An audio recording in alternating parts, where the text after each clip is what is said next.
네, C채널 시청자 여러분 안녕하십니까? 하나님 마음 알기에 이혜원 목사입니다.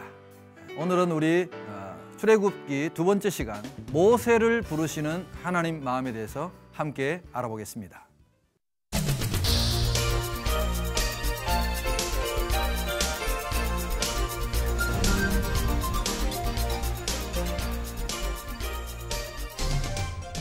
하나님의 언약을 기억하시고 그 언약대로 하나님께서 이스라엘 백성들을 이끌어 가시는 그 모습을 우리가 출애굽기의 전 과정을 통해서 함께 볼 수 있습니다.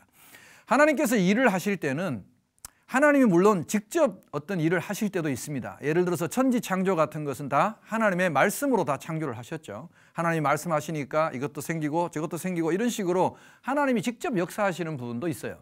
근데 대부분 우리가 하나님의 일을 할 때는 하나님께서 사람을 통해서 일을 하십니다. 그래서 성경에는 항상 하나님과 함께 동행하고 또 하나님과 함께 일했던 하나님의 사람에 대한 이야기로 가득 차 있죠. 그래서 하나님께서 정말 함께 동력하고 쓰실 그런 하나님의 사람을 하나님이 준비하신다는 사실을 우리가 알 수 있습니다. 여러분, 하나님께서 이 놀라운 계획을 가지시고 일을 시작하셨는데 그 첫 단계가 뭐냐 하면 모세라는 아기를 태어나게 하셨다는 사실입니다. 이걸 그때까지 이렇게 성장해 있는 어른을 불러서 쓴 게 아니라 모세라는 아기를 그 방주에 담아서 나일강에 띄우고 그걸 공주를 통해서 바로의 궁에 들여보내고 이런 과정을 하나님께서 거치신다는 사실입니다. 자, 그렇게 하나님께서 모세를 부르셨는데, 자, 이 모세가 어떻게 이제 하나님의 부름에 응답받고 정말 하나님의 마음을 알아가는지, 그리고 모세를 부르신 때 하나님의 그 마음은 어떤 마음이었는지 오늘 우리 본문을 통해서 좀 살펴보도록 하겠습니다. 모세는 120세까지 살았습니다. 근데 그의 일생은 딱 3등분을 할 수 있습니다. 3분 할 수 있어요. 그래서 하나님의 사람이 되어가는 그 과정을 우리가 좀 볼 수 있습니다. 자, 지난주에 우리가 말씀드린 것처럼 모세는 드디어 공주의 양자로 왕궁에 들어갔습니다. 왕궁에 들어가서 왕자로서의 삶을 살게 된 거죠. 여러분, 왕족이 된 겁니다. 참 대단한 거죠. 그 당시에 어떻게 이 히브리인의 아이가 이 공주의 정말 양자가 되고 왕자로 살아갈 수 있었을까? 참 신비한 하나님의 모습을 우리가 볼 수 있습니다. 하나님의 놀라우신 그 신비한 능력을 볼 수 있는 거죠. 그 공주의 마음이 얼마나 이 모세에 대한 사랑이 간절했으면 사실 이 모세라는 이름도 공주가 지어준 겁니다. 아마 그 모세의 부모님들은 이 아이가 어떻게 될지 모르니까, 언제 죽을지 모르니까 이름조차도 지어줬다는 이야기가 성경에 없습니다. 그런데 모세라는 말 뜻 자체는 공주가 그 아이를 물에서 건져내었다. 그래서 그 아이의 이름이 모세가 된 겁니다. 모세라는 이름의 뜻이 그러면 뭐가 되는 거죠? 물에서 건져내었다 하는 그런 뜻이 되는 거죠. 그래서 이 모세가 궁중에서 살아가게 됩니다. 궁중에서 살아가면서 하나님의 사람이 되어가는 그 과정을 살펴보면 모세가 궁중에서 왕자로 40년을 살았습니다. 그래서 모세는 그 왕자로 살면서 아마 대단한 교육을 받았을 겁니다. 여러분, 그 당시에 왕자의 교육이라는 것은 지금으로 말하면 초엘리트 교육에 해당하는 것이죠. 우리가 교육받고 살던 시절을 제가 돌이켜보면 그랬던 것 같아요. 제가 어릴 때는 우리 서민들이 다 그랬잖아요. 학교 다니면 한 교실에 50명, 60명씩 학생들이 이제 빡빡하게 앉아 있죠. 그러면 이제 초등학교 때 선생님이 한 분 오십니다. 선생님이 한 분 딱 오셔서 모든 과목을 다 가르쳐요. 옛날에 우리 초등학교 때는 선생님이 보통 9과목씩 다 가르쳤단 말이에요. 국어도 가르치고 산수도 가르치고 체육도 가르치고 음악, 미술 다 가르쳤단 말이에요. 사실 저도 이 목회를 하기 전에 제가 교사 출신인데 초등학교 교사 출신이에요. 한 10년간 제가 현직에 있었는데 그때 초등학교 때 제가 가르칠 때도 보면 저도 다 가르쳤어요. 9과목을 국어부터 음악까지 다 가르쳤단 말이에요. 초등학교 교사의 특징이 뭐냐면 그 당시에 이렇게 특별히 잘하는 것도 없고 그렇다고 특별히 못하는 것도 없어요. 다 가르치는 거예요. 그렇게 이제 조금씩 해서 다 배우죠. 지금은 초등학교도 많이 이렇게 전문화된 분야도 있다고 제가 들었어요. 저는 이제 그만둔 지가 오래돼서 지금 정확한 사정은 모르지만 지금은 이렇게 전문화된 과정도 있는데 아무튼 보통 서민들의 교육이라는 거는 다 그렇게 이렇게 한 선생님이 여러 학생들을 가르치는 그런 이제 체계죠. 근데 여러분, 왕자는 달라요. 왕자는 교육받는 대상은 혼자고 왕자 혼자고 선생님은 60명, 70명 되는 거예요. 그것도 뭐예요? 세상에서 최고 프로페셔널, 전문가들을 불러가지고 교육을 시키는 거죠. 그러니까 아마 그 모세의 교육이 저는 대단히 그 아주 뛰어난 교육이었다고 봅니다. 세상적으로 말하자면 아주 최고의 학문을 배우고 지금 우리식으로 표현하자면 적어도 5개국어는 능통하게 할 수 있었을 테고 뭐 병법이라든지 뭐 경제라든지 이런 모든 분야에 나라를 통치할 수 있는 정도의 어떤 그런 지식을 배웠다고 봅니다. 그러니까 상당히 이제 자신감이 충만했던 삶을 살았다고 볼 수 있죠. 그래서 모세의 첫 번째 그 삶이 왕자로 살 때입니다. 왕자로 살 때. 그때 모세의 마음속에는 어떤 자신감이 들었느냐. 내가 무엇인가 할 수 있다는 그런 마음이 든 거죠. 자기가 뭔가를 할 수 있을 것 같은 그런 마음으로 충만했다고 봅니다. 이걸 우리가 영어로 표현하면 something이라고 표현하죠. something. 뭔가 내가 할 수 있다. 이런 이제 자세로 모세가 살았다고 보는 거죠. 그래서 모세가 어느 날 이제 밖을 나가봤는데 자기의 동족이 애굽 사람에게 맞고 있는 거예요. 이게 모세는 자기의 민족의 정체성에 대해서 성경은 분명히 알고 있었다고 증거하고 있습니다. 요거는 어디서 생긴 걸까? 모세의 단계를 세 단계로 나누기 전에 앞에 조금 그 아주 유아기 시절을 본다면 우리가 지난주에 배웠듯이 모세는 누구의 품에서 젖될 때까지 자랐느냐? 자기 친어머니의 품에서 자랐다 이 말이에요. 그러면 뭔가 친어머니가 이 아기를 키울 때에 그런 어떤 유대인 어머니들이 자기 자식에게 하는 그런 어떤 민족의 정체성에 대한 교육을 하지 않았을까 하는 생각을 합니다. 유대인의 교육은요 대단히 참 무섭습니다. 그래서 아버지가 헬라인이고 어머니가 유대인이면 그 아이는 유대인으로 인정을 해줍니다. 그만큼 유아 시절에 어머니가 그 아이에게 끼치는 교육적 영향력이 굉장히 크다고 인정을 해요. 그래서 모세는 자기의 정체성을, 민족 정체성을 알고 있었던 것 같아요. 그러니까 자기 동족을 불쌍하게 여기고 애굽 사람에게 관리에게 맡고 있는 걸 보고는 막 마음에 울분이 솟는 거예요. 그래서 뭔가 내가 해야겠다는 생각을 한 거죠. 그래서 오늘 그 본문 말씀에 보면 출애굽기 2장 11절에서 12절 말씀을 보면 이렇게 기록해 놨어요. 모세가 장성한 후에 한 번은 자기 형제들에게 나가서 그들이 고되게 노동하는 것을 보더니 어떤 애굽 사람이 한 히브리 사람 곧 자기 형제를 치는 것을 본지라 좌우를 살펴 사람이 없음을 보고 그 애굽 사람을 쳐 죽여 모래 속에 감추니라 이렇게 기록해 놨어요. 우리가 모세가 욱하는 마음으로 흥분해서 이 일을 저지른 것이 아니라는 증거가 좌우를 살펴봤다는 거예요. 사람이 있나 없나를 봤다는 거예요. 이건 상당히 좀 냉철한 판단을 갖고 그 형제를 도와야겠다는 어떤 의도성이 분명히 있는 거죠. 충동적이지 않았다는 걸 알 수 있어요. 늘 마음속에 어쩌면 자기 민족이 고통당하고 고난당하는 어떤 그런 모습에 대해서 모세는 뭔가 내가 어떤 역할을 해야 되지 않을까 하는 그런 생각을 하지 않았나 생각을 해요.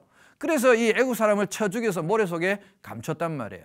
그러고는 이제 모세가 다음날 그곳으로 나가봤습니다. 나가봤는데 이제는 자기 동포들끼리 히브리 사람들끼리 싸우고 있는 거예요. 그래서 모세가 그 잘못한 사람한테 왜 네가 동족끼리 그렇게 괴롭히고 지금 싸우고 있느냐 하고 모세가 이제 뭐라고 하니까 그 사람이 아니 당신이 언제부터 우리의 재판관이 됐냐고 말이야. 우리가 싸우든지 말든지 당신이 뭔데 지금 우리를 간섭하고 우리를 이렇게 핍박하느냐고. 어제 그 애굽인을 때려 죽인 것처럼 나도 어디 한번 죽여보시오 하고 이 사람이 그러는 거예요. 그래서 모세가 이게 큰일 났구나. 그게 탈로가 됐구나. 그래서 모세가 그 길로 미디안으로 도망을 칩니다. 이제 왕자이지만 아마도 그 당시 히브리 사람들과 함께 어떤 독립이라든지 어떤 이런 것들을 꿈꿨지 않았나 우리가 상상해 볼 수 있어요. 단순히 사람 하나를 때려 죽였다고 왕자가 그렇게 쫓겨날 일은 아닌데 뭔가 민족과 관련된 어떤 일들을 계획하고 있었지 않나 하는 그런 생각을 해요. 그게 이제 탈로가 나니까 이제 이 일로 인해서 내가 문제가 되겠구나 해서 모세가 이제 도망을 가는 거죠. 미디안이란 저 광야 지역까지 도망을 갔습니다. 한참 도망을 갔죠. 그곳에서 이제 미디안의 한 제사장이었던 이드로라는 사람의 그 영역으로 들어가게 되고 그곳에서 이 미디안의 딸 이드로의 딸 십보라는 그 딸과 결혼을 해서 그곳에서 이제 살아갑니다. 이것이 이제 모세의 두 번째의 시기에 해당합니다. 그곳에 가서 40살에 이제 도망을 가서 그곳에서 80살이 될 때까지 또 40년을 광야에서 목동으로 살았습니다. 목동으로 살았어요. 그 목동으로 살 때의 이 모세의 마음은 어땠는가?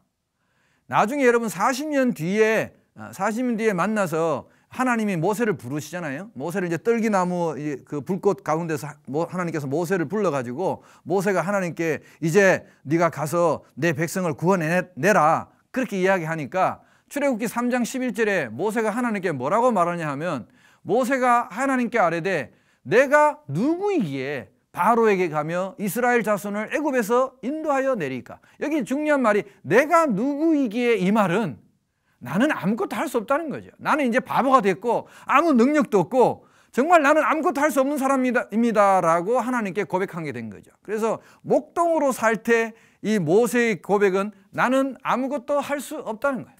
Nothing이라는 거예요. Nothing. 지난번에 왕자로 살 때는 something이었는데 뭔가를 할 수 있을 것 같았는데 내가 이제 40년 동안 살아보니까 나는 아무것도 할 수 없다는 것을 드디어 깨달은 거죠. 여러분도 아무리 왕자로 아주 고학력자로 40년을 5개국을 능통하게 쓰던 사람도 40년을 여러분 양하고 한번 살아보세요. 그 단순한 삶을 한 40년 한번 살아보시라고요. 한번 상상을 해보세요. 아침에 해 뜨기 전에 양을 몰고 나갑니다. 그 광야에서 양의 풀을 찾아서 막 돌아다니는 거예요. 우리 생각에는 양을 치는 게 대단히 좀 낭만적이고 푸른 풀밭에 양을 쫙 이렇게 풀어놓고 피리 불면서 이렇게 여러분 놀고 있을 것 같지만 광야에서의 목동의 생활은 그렇지 않습니다. 정말 힘든 직업 가운데 하나였어요. 풀 조금 있는 데 가서 양들 풀어놓으면 금방 양들이 다 뜯어먹어 버려요. 그러면 또 양들이 빨리 풀 달라고 매 가자고 그러죠. 그럼 또 이동해서 또 풀을 찾아서 물을 찾아서 하루 종일 돌아다녀야 돼요. 참 고된 일이었습니다. 그리고 저녁에 이제 해가 지면 양떼를 몰고 들어와서 너무 피곤하니까 그냥 또 자는 거죠. 40년 동안 여러분 문명의 혜택을 누릴 수 없는 가운데서 40년을 살았다고 하면 상상을 해보세요. 아마 모세가 그동안 알고 있었던 모든 지식도 다 없어졌을 거고 그 알았던 모든 언어들도 다 퇴색되었을 겁니다. 40년 동안 양하고만 이야기했잖아요. 양아, 네가 인생을 아니? 양아, 네가 철학이 뭔지를 알아? 그럼 양의 대답은 40년 동안 똑같아요. 매, 풀이나 주세요. 이제 그러는 거죠. 그러니까 이 모세의 마음이 얼마나 많이 이제 내려앉았겠냐 이 말이죠. 그래서 하나님께서 떨기나무 가운데서 모세를 불러서 뭔가 사명을 줬을 때 모세의 대답이 뭐예요? 나는 아무것도 할 수 없습니다. 내가 누구간데 내가 그 일을 하겠습니까?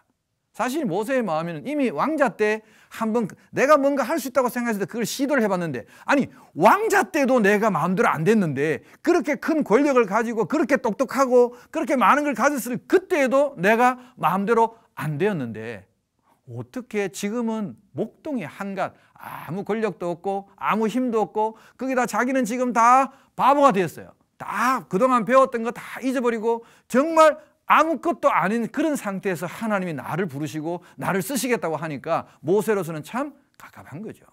어떻게 갔냔 말이죠. 근데 여러분 놀라운 것은 이 하나님의 사람을 쓰시는 그 과정을 우리가 성경에서 이렇게 보면 하나님은 철저히 자신을 부인하는 사람을 들어 쓰시는 것을 우리가 알 수 있습니다. 아마도 하나님은 이때가 드디어 모세가 하나님의 사람으로서 쓰임을 받을 준비가 된 때라고 판단하셨던 것 같아요. 그래서 하루는 이제 하나님께서 지금 이 과정을 이렇게 보면 이스라엘 백성들이 하나님 앞에 막 울부짖고 기도하고 하는 그런 가운데서 하나님이 이제 이 모세를 하나하나 만들어 가시고 참 어떻게 보면 이스라엘 사람들은 되게 다급한데 하나님께 부르짖고 살려달라고 외치고 그렇게 하는데 하나님이 그걸 다 보고 계시고 듣고 계시고 알고 계시는데도 하나님이 이 사람을 준비하는 과정을 보면 우리 입장에서 보면 좀 느긋하신 것 같아요. 왜냐하면 하나님이 충분히 그 모든 것들을 시간적으로 다 계산하고 계시고 하나님의 생각은 언제나 우리의 생각과는 다른 거예요. 우리 생각에는 모세가 왕궁에 있을 때 딱 이렇게 모세를 통해서 하시면 좋을 것 같은데 하나님은 그렇게 하시지 않는다는 거죠. 그래서 하루는 이제 하나님께서 모세를 부르시는데 모세가 이제 이렇게 목동을 한 광야에 가는데 그 광야에 화면에서 보시면 이제 떨기나무가 보이실 거예요. 그 떨기나무 같은 건 저런 건 흔한 거예요. 광야에 있는 건데 저게 이제 가뭄이 들고 바짝 마르면 확 불타기도 한단 말이에요. 그러니까 불이 타면 저런 것들은 그저 한 5분, 10분이면 다 그냥 저절로 꺼지게 돼 있어요. 더 이상 탈 게 없으니까. 근데 어느 날 모세가 가서 떨기나무가 불 붙었네. 흔히 있는 일이니까 그렇게 지나쳤는데 이 나무가 계속 불이 꺼지지 않고 타고 있는 거예요. 그래서 모세가 이제 그 떨기나무 앞으로 너무 신기하니까 가봤죠. 가봤더니 그 떨기나무 불꽃 사이에서 하나님의 음성이 모세에게 직접 들린 거예요. 이리로 가까이 오지 말라. 네가 선 곳은 거룩한 땅이니 네 발에서 신을 벗어라. 하나님 명령하셨죠. 그곳에서 이제 하나님이 모세를 부르시고 이렇게 말씀하십니다. 하나님께서 7절에 보시면 여호와께서 이르시되 내가 애굽에 있는 내 백성의 고통을 분명히 보고 그들의 고통을 보고 그들의 감독자로 말미암아 부르짖음을 듣고 그 근심을 알고 내가 내려가서 그들을 애굽인의 손에서 건져내고 그들을 그 땅에서 인도하여 아름답고 광대한 땅, 젖과 꿀이 흐르는 땅, 곧 가나안 족속이 사는 땅으로 내가 인도하겠다고 말씀을 하세요. 그러니까 하나님께서는요, 내 백성이 고통당하는 것을 보고 계셨고 그들이 부르짖는 소리를 듣고 계셨고 그 근심을 알고 계셨어요. 그래서 내려오셔서 이것을 해결하시겠다고 말씀하시는 거죠. 그 해결자로 누구를 부르셨느냐? 모세를 부르셨다는 거예요. 근데 모세의 당시 상황이 아까 설명드린 것처럼 모세는 그때 목동이었고 그때 마음은 나는 아무것도 할 수 없습니다 라고 하나님께 고백한 거죠. 그때 하나님이 뭐라고 그러냐면 너 이제야 준비가 됐구나. 여러분, 하나님은 우리가 아무것도 할 수 없다고 고백하는 그 순간이 사실은 하나님이 일하실 타이밍으로 보시는 거죠. 그래서 넌 이제 준비가 됐구나. 너 완벽해. 내가 볼 때는 준비가. 그래서 모세가 처음에는 막 말도 못합니다. 못 갑니다. 그러니까 하나님께서 그에게 말 못하면 내가 대언자도 붙여주겠다. 네 형 아론 있지 않냐. 그리고 사람의 입을 누가 창조했느냐. 내가 만들었다. 말 못하는 거 내가 말 잘하게 해줄게.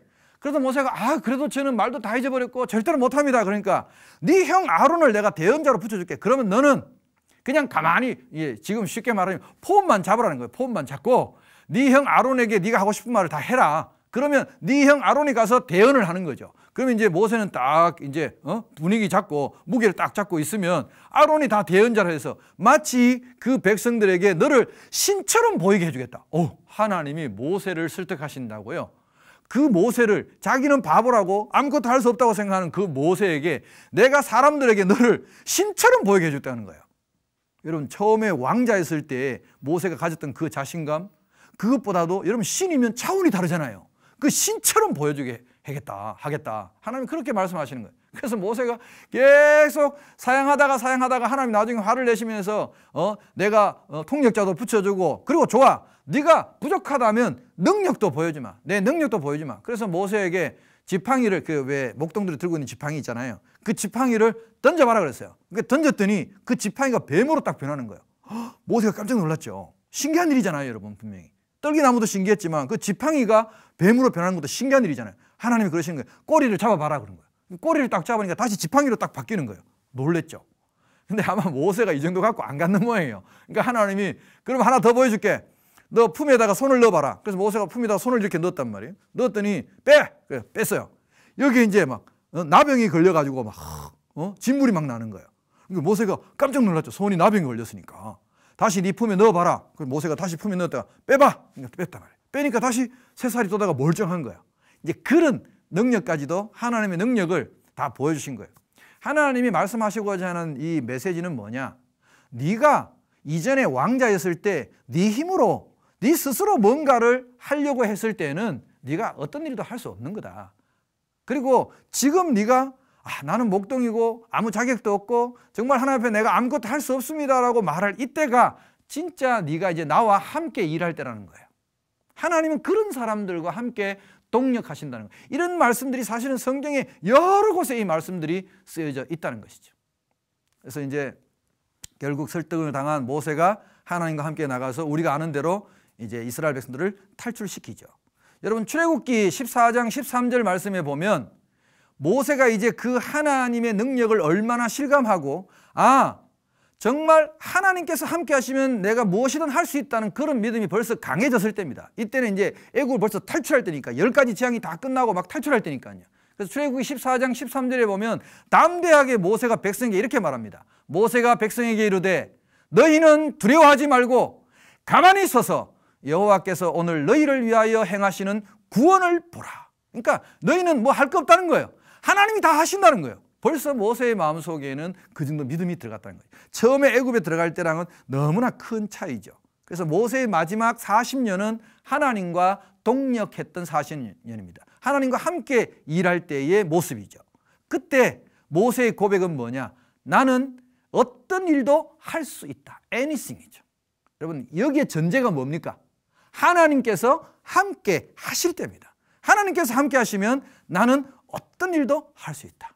여러분, 불과 얼마 전까지만 해도 나는 아무것도 할 수 없습니다라고 고백했던 그 모세의 입에서 이 백성들을 향해서 너희는 가만히 있어라. 하나님께서 다 하실 것이다. 이렇게 외칠 수 있는 믿음이 벌써 자라게 된 것이죠. 여러분, 하나님의 사람들은 하나님이 이렇게 준비시켜 가십니다. 하나님께서 사람들을 준비시켜가는 그 과정이 바로 이렇다는 것이죠. 우리 한국 사람들이 되게 좋아하는 성구 가운데 사도 바울이 말했던 구절 가운데 빌립보서 4장 13절 말씀이 있습니다. 내게 능력 주시는 자 안에서 내가 모든 것을 할 수 있느니라. 이거 되게 좋아합니다. 여러분도 좋으시잖아요. 여러분, 내게 능력 주시는 자 안에서 내가 모든 것을 할 수 있느니라. 근데 우리 사람들은 되게 뭘 전제로 하냐면 내가 모든 것을 할 수 있다는 걸 좋아하는 거예요. 그 앞에 전제가 있습니다. 여러분, 전제가 뭡니까? 내게 능력 주시는 자 안에 있을 때 그게 가능한 겁니다. 그래서 12절 말씀을 여러분이 보시면 바울이 이런 고백을 합니다. 나는 비천에 처할 줄도 알고 풍부에 처할 줄도 알아. 모든 일, 곧 배부름과 배고픔과 풍부와 궁핍에도 처할 줄 아는 일체의 비결을 배웠노라. 여러분, 저는 이 고백이 단순히 바울만의 고백이 아니라고 봅니다. 오늘 우리가 배운 이 출애굽기의 모세의 고백이 바로 이겁니다. 모세가 아마 빌립보서 성경을 갖고 있었다면 맞아, 이 말씀이 딱 나한테 해당되는 말씀이야. 아마 이렇게 고백했을 겁니다. 여러분, 모세는 목동이라는 그런 비천한 곳에 처해보기도 했습니다. 왕자로서의 40년 화려한 그런 삶을 살아보기도 했습니다. 여러분, 배부른 곳에서 왕궁에서 살아보기도 했고 광야의 메마른 땅에서 척박한 땅에서 배고픈 가운데 살아보기도 했습니다. 풍부에도 처해보고 궁핍에도 처해봤습니다. 세상의 지식을 배울 만큼 배워봤고 또 단순하게 정말 무식하게 그냥 목동으로서 천하게 살아보기도 했습니다. 그 가운데서 일체의 비결을 하나 배웠는데 그 일체의 비결이 뭐냐? 내가 하나님 없이 내가 무언가를 하려고 할 때는 아무것도 되지 않는다는 걸 배운 겁니다.